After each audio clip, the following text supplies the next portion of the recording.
When you think of one of the most famous learning games ever, one of the pioneer of learning games, the Oregon Trail, do you think of flowcharts, probability graphs, and teletypewriters? If you have any interest in creating a learning game, you probably should. Let's look under the hood at the historical development of the Oregon Trail in this episode of the unauthorized, unofficial history of learning games. Way back in the 1970s, when bell bottoms and peasant blouses were all the rage, three student teachers from Minnesota who were sharing an apartment together decided to create a game to teach their young students the history of the Oregon Trail. The student teacher interested in history, Don Rawich, was working on a board game to keep his students engaged as he taught them about pioneers moving west to settle the United States. His roommates, two math guys, Bill Henneman and Paul Dillenberger, played the board game version and then suggested that the game could probably be placed onto a computer. So in the fall of 1971, Bill and Paul started to program the game with Don providing the historical content.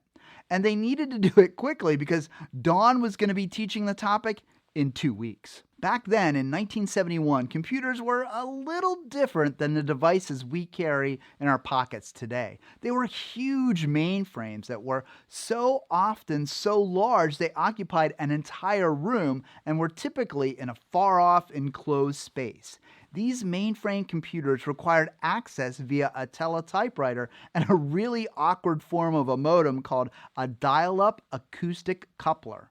Once connected via the coupler, you could start typing on the teletypewriter, which had no screen, so the outputs were scrolls of paper, and it kicked out about 10 characters per second.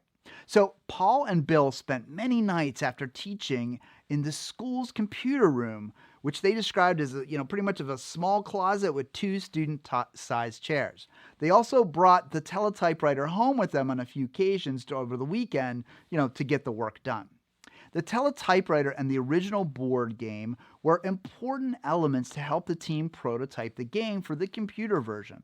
It was already playable before they put it on the computer, and they really had to think about the logic because the whole game was text-focused, no visuals. That helped focus them on the gameplay rather than any technical or aesthetic aspects. To provide the game a sense of realism and provide an opportunity for replayability, Bill had a goal of tying randomness to the geography, terrain, and even the location on which the players found themselves on the trail. For example, you were most likely to encounter cold weather in the mountains of Oregon or Wyoming, and most likely to be attacked closer to the beginning of the journey or on the western plains. To solve for these random events, they were put into a table of probabilities. This made it easy to add new events or to adjust the probability of a certain event happening. This also created a variety of events triggered on how far you progressed, causing different events to happen each time you played the game. The decisions a player made in the game had consequences and had the probability of changing the outcome of an event.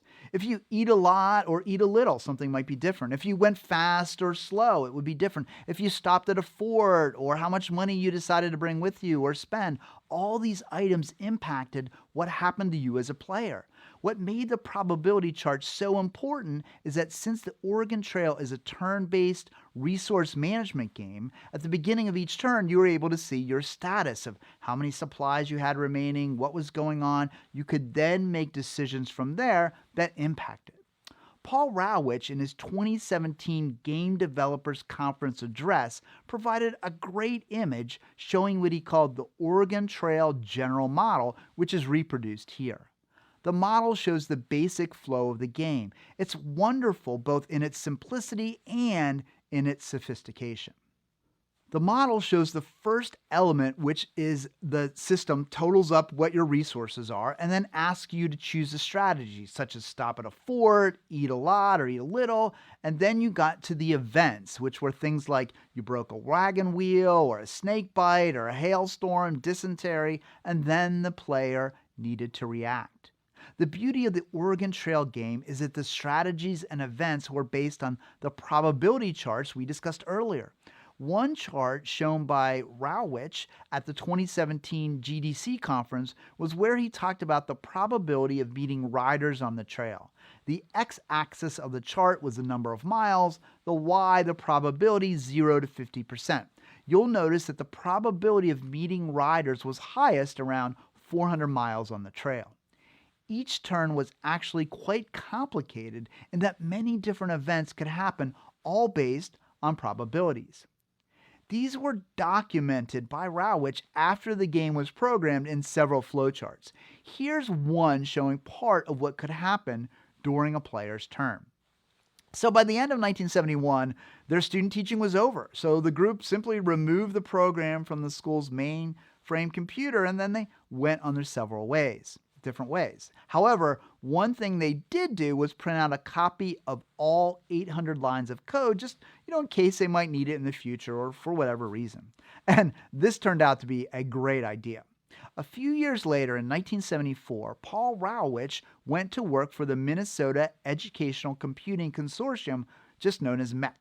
And he asked if he could place the program that he created on their computer system, and they said yes. So during Thanksgiving 1974, he entered the entire code into the machine, and so then they had it available. And it turns out that when you looked at the MEC computer, the Oregon Trail was so far ahead of almost any other game played. So the game was then ported onto the Apple II computer in 1979, but it wasn't in color. In 1985, it appeared on the color version of the Apple II. The game took off.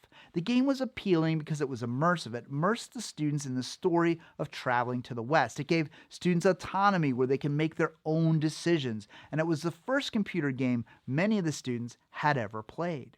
Okay, so from that historical retrospective of the Oregon Trail, what lessons can modern learning game designers glean? What can we get from that? Well, for one, the programmers tied probability, location, and consequences together. If you didn't eat enough, you were more likely to get sick, and if you were sick and it was winter, you were more likely to die. The carefully constructed probability tables made the game replayable because the chances of you doing exactly the same thing every time and making exactly the same decisions were minimal. The game was almost never the same twice.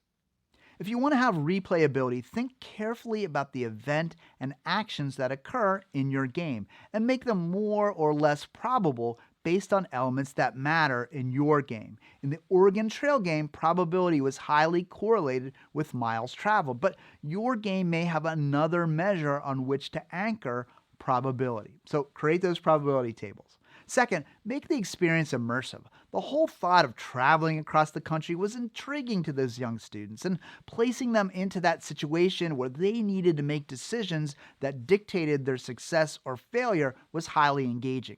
Think of how you can immerse your students or learners into the experience. It will help engage them in the game that you create. The third element was the model of the player-game interactions. The elegance of the model is that the framework or model was consistent in each turn. So what happened, you might have been hit by misfortune, but each misfortune might be different. You knew one was coming, but you didn't know what it could be because it was based on the probability tables, which were based on where you were. Finally, focus on the gameplay. The need that these guys had to use a teletypewriter and the board game they had created meant that the game was already vetted. They already knew it worked, they already knew it played well, and the computer version took those underlying strategies and just automated them, made them more effective. So now you know the history of the famous game, the Oregon Trail, how it was created, and the impact that it had. So I ask you to use those lessons in your own learning game design.